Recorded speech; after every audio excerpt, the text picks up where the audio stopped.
আমি এখন যে জায়গাটিতে আছি এটি হচ্ছে আমাদের ময়মনসিংহের ত্রিশালের মুখ্যপুরে অবস্থিত যে ভাইরাল বট গাছটি আছে, বিখ্যাত বট গাছ। এবং এই গাছের অনেক ভিডিও আপনারা দেখেছেন, এমনকি আমার পেজেও সবচেয়ে যে ভিউ প্রাপ্ত ভিডিও আছে সেটি হচ্ছে এই বট গাছের ভিডিও। প্রায় 5.5 লাখ বা 5.5 লাখ প্লাস ভিউয়ের একটা ভিডিও, যেটা আমার পেজের সর্বোচ্চ ভিউ প্রাপ্ত ভিডিও, সেটি এই বট গাছ কেন্দ্রিক ধারণ করা, এবং সেটি আরও 5 থেকে 6 মাস আগে। আজ হঠাৎ এদিকে আসলাম, ভাবলাম যে এই বট গাছটার আরও একটা ভিডিও করে নেই, আরেকটু সুন্দর করে, যেহেতু মোবাইলটা আপডেট করা হয়েছে, আরেকটু সুন্দর করে দৃশ্যটা ধারণ করি, এই জন্য আসা আর কি।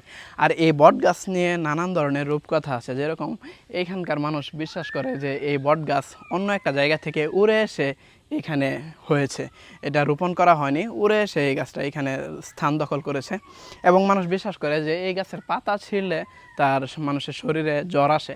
এরকম আরও নানান ধরনের বিশ্বাস প্রচলিত আছে এই বট গাছকে নিয়ে। যারা এইদিকে আশেপাশে আসবেন, অর্থাৎ সাপখালি বা দরগা বাজার যেটাকে বলে, এর আশেপাশে আসলে আপনারা এই বট গাছটি ঘুরে যেতে পারেন। এবং বেশ অনেকটা জায়গা নিয়ে এই বট গাছটি অবস্থিত, বা অনেকটা জায়গা দখল করেছে এই বট গাছটি। এই রাস্তাটি বগারবাজার চৌরাস্তা থেকে এসেছে শানকিভাঙ্গা পর্যন্ত, আর এটা শানকিভাঙ্গা বাজার। আর বগারবাজার চৌরাস্তা থেকে এই শানকিভাঙ্গা বাজার পর্যন্ত রাস্তা যখন ঠিক ছিল তখন ভাড়া নিত 20 টাকা, এখন রাস্তা একটু ভাঙাচোরা হয়, ভাড়া নেয় 30 টাকা। আর এইদিকে হচ্ছে মুখ্যপুর ইউনিয়ন পরিষদ। এই ইউনিয়ন পরিষদের সামনে দিয়েই, অর্থাৎ বগারবাজার চৌরাস্তা থেকে আসলে হাতের বাম পাশে যে রাস্তাটি, এই রাস্তাটি সোজা চলে গেছে সাপখালি নতুন বাজার পর্যন্ত। এইখান থেকে সাপখালি নতুন বাজার পর্যন্ত ভাড়া নেই 10 টাকা। এই রুটটি শানকিভাঙ্গা থেকে এসেছে, আর এটা হচ্ছে সাপখালি নতুন বাজার।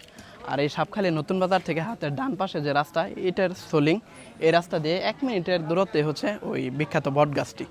এখন ভিডিওটা করার আরও একটা উদ্দেশ্য হলো, আজকে হঠাৎ ওইদিকে একটা বিয়েতে গেছিলাম, তারপর ভাবলাম যে ওই বট গাছটা ঘুরে যায়, এবং যে দেখে একজন লোক আমার ভিডিও দেখে এই বট গাছে ঘুরতে আসছে, এবং উনি এটা বললেন।